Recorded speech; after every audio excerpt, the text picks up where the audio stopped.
As parents, a lot of times we think that protecting our kids' innocence has to do with worrying about what they watch on YouTube and TikTok, and there is concern there for sure. But sometimes the biggest threat to our innocence, or your child's innocence, I should say, shows up maybe at a neighbor's house, at a sleepover, maybe even just a play date. And if you've ever had a gut feeling that your child isn't ready for something and that something is off, this video is for you. So innocence is not just being naive. I don't think it's beneficial in our society today for kids to just be naive. They're getting confronted with things very early.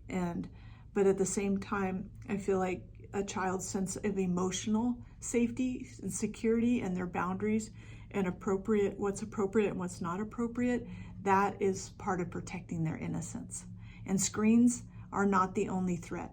Yes, online content can be terrible and it's very messy, but also I want you to consider family values and the importance of that, family rules, even other siblings and friends, and what your older siblings are their friends are coming home with, and just the exposure that I know we can't control all of it, but having awareness of what is out there and what your kids are being exposed to, and it's not to blame anybody or anything, but to just really, in your family, to know what your ground rules are. It wasn't that long ago that it was very common for families to have certain, phrases or words or things that were talked about that were inappropriate. We're not going to talk like that. In our family, 20 years ago, it was not.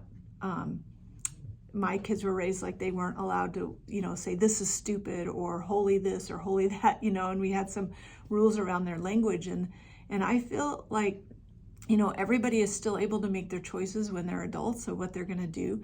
But if you don't kind of protect your family and what your kids are hearing and what's being said to them and what's being said, around them, then how is that any different than allowing, whatever screens to be on or whatever they see on TV? And that's another place where it's like, I think in our families, we have to really be careful. And this is another thing that's changed in our society, because it used to be that, during certain hours, like after school or whatever, there was more appropriate TV on. Now we have access to things all the time. And I've found more and more that there's not as much of a defining line of like, this is adults, like we're over here talking, or even when parents are talking on the phone to the school or to other parents or to their sister or, whatever, it's like it's almost like we have this idea that nobody can hear us or nobody's picking up on this, and kids are around all of that. And so, I just want to encourage you as parents to just consider, what it is that you're allowing in your home and what you want those values to be. It's totally up to you. You get to choose. This is just information about some ways that kids' innocence gets threatened, and it also will help you to protect your kids if you have some strong sense of values and are teaching your kids. And so I think, it's like I don't see anything, any downside to teaching your kids about appropriate and inappropriate language, joking, all of that, right? Like if you're coming at this from a Christian perspective, as I do, then there's plenty of information even in the scriptures that talk about guarding our tongues and protecting ourselves, from the influences that come at us. We live in a really messy world. These kids can see it 24/7. Whether it's a TV commercial or something that they're actually watching, like on YouTube or TikTok or something like that. Because online content is not the only problem. Sometimes I wish that it was, but it's so much everywhere. So really being clear about your family values, and then it may mean that there's some areas that you have to clean up or at least consider. I have been in multiple homes where sometimes the parents have used bad language, not just when they're upset, but that's how they talk. And yet the kids are not supposed to talk that way. In some families, I guess it doesn't matter. Usually it matters if the kid is talking that way to an adult. then it's like, where did you get this from? So just having to clean up, your thought process about that and what you want it to be. And this is the thing I love the most about encouraging you as parents is you get to decide. I'm not telling you what to do. You get to decide how you want that to look. And when you picture that how you want to look, of course there's going to be things that happen or exceptions to the rule or whatever, but you get to primarily decide what it is that you want this to look like and what you want your family situation to look like. What other kids say or show your child or how they play, it really does matter, and it can stick with your child for a long time, a really long time. And so it's important, I think, that we teach our kids how to play appropriately, what is appropriate, and that really, there's no substitution for supervision. And I wish that we lived in a day and age where we could just send kids out to play and we didn't have to worry, but I think those days are gone. I think that kids do need to play, and I think they do need to bump up against some of these things, but you better be sure that your child also has these other boundaries in place. So if they are playing with another kid and an adult says, hey, we don't talk like that in this house, that your child knows how to respond to that, and that you are able to also say that to other kids, and really just be aware, like maybe not everybody is a safe child to play with, even if they aren't overtly doing something that you can pinpoint, but you just have a feeling like, I just don't like the way this always ends up, you get to do that because you do have stewardship over your kids and how much they're exposed to and all of that. So, some common situations where innocence is at risk is sleepovers for sure, but also just unsupervised time. It can be watching shows at a friend's house. It can be neighborhood kids that maybe, there's no supervision. They've had exposure to things that don't want them to have exposure to.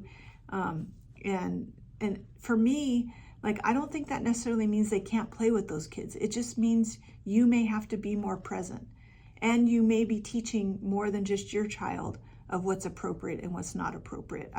I'm not a big fan of just cutting things off, because I'm with you guys. I've had children that are really challenging, and so it's sad, right? When other people don't want their kids to be friends with your kids because of their stuff. We want to teach our kids how to interact appropriately, teach them how to talk when adults are present, teach them when they need to walk away, when they feel uncomfortable. And be aware too that another place where kids can sometimes be at risk is even with older cousins and siblings.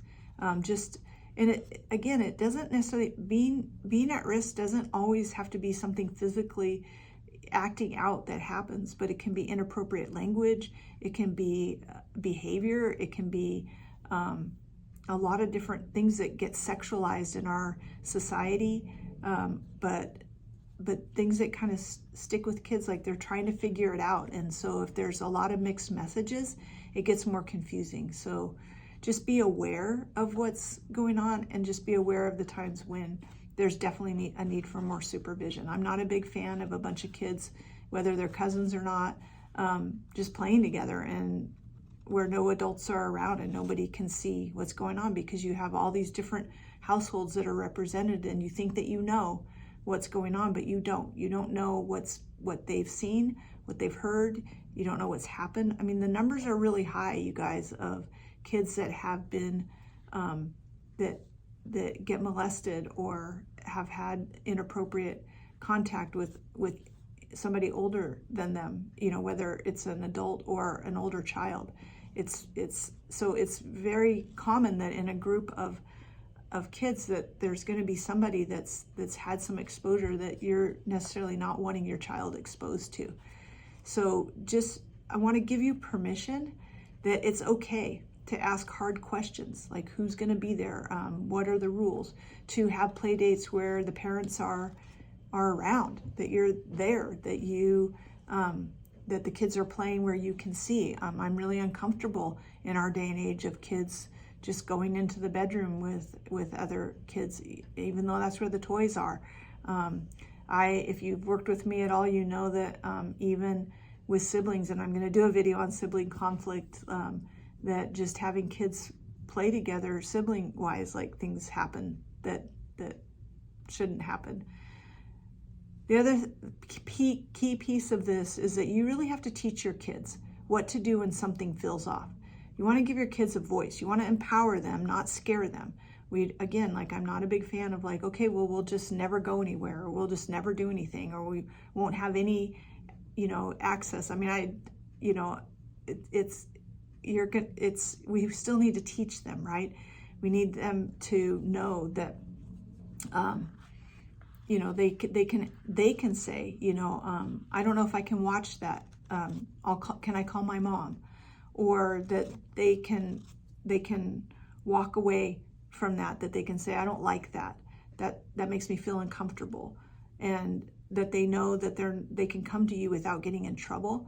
The thing is that I work with a lot of challenging kids. And so these are not the kids that have those abilities to be able to say that.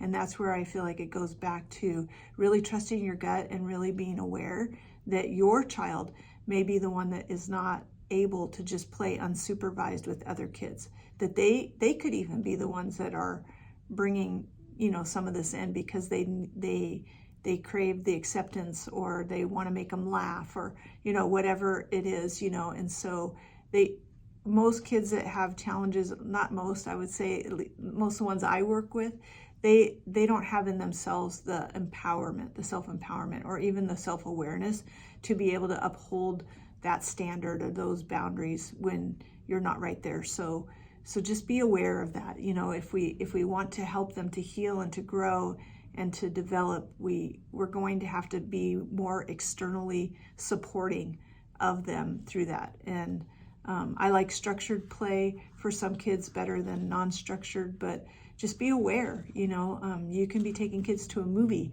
and that's pretty structured, and still you need to be aware of what's going on in the back seat and what kids are saying, and I look at it a lot as teaching and training rather than supervising or being the police or blowing the whistle on it. It's teaching, I just think that kids need to be taught, some of them, how to play, how to interact, what's appropriate, what's not appropriate. And again, I just want to emphasize to trust your gut and don't feel like you have to apologize. I work with a lot of parents that they just don't do sleepovers, and they may pick their kid up at 10 o'clock at night if that's what's appropriate for their age, rather than have them sleep over. But there's other families I work with where it's just not like these children don't necessarily have the social skills to have a lot of unsupervised time, and yet we want that, right? Because we want to be able to do our thing. And so I can help you with that. I can help you learn how to schedule things so that you can have both, right? So you can have some time, but also that you just realize, like with challenging kids, you have to be the external or the executive functioning for everyone on the team usually. So you're not being overprotective. I want you to be intentional. It's not just about cutting people out or not allowing things. We want to be intentional. These are also good learning experiences when you have to say to two kids in the back seat, like, hey, that's not appropriate. We're not going to talk that way. Do you want to listen to some music, or are we going to, change the conversation? You are allowed to parent your kids, and if other people's kids are around your kids, you definitely get to say what is okay and what's not okay. And the world is going to rush them to grow up. I mean, look at what's happening, but you get to give your kids the space to grow at their pace. And so I hope that that's encouraging to you. If you have been second guessing your instincts, if you have you know, you're just like, I don't want to be one of those parents, right? Then I just want you to consider this video your permission slip to parent with boldness and with love. And it's your child's innocence that you're protecting, and also maybe other people's children's innocence that you're protecting. And again, it's not to just not have these relationships. If you want more help, more coaching on what that, like, what do I mean, or how do I do that, please, like, leave a comment on this video, and I will answer it, or get a hold of me at parentingchallengingkids.com and set up a consultation, and we can talk about it. Thank you.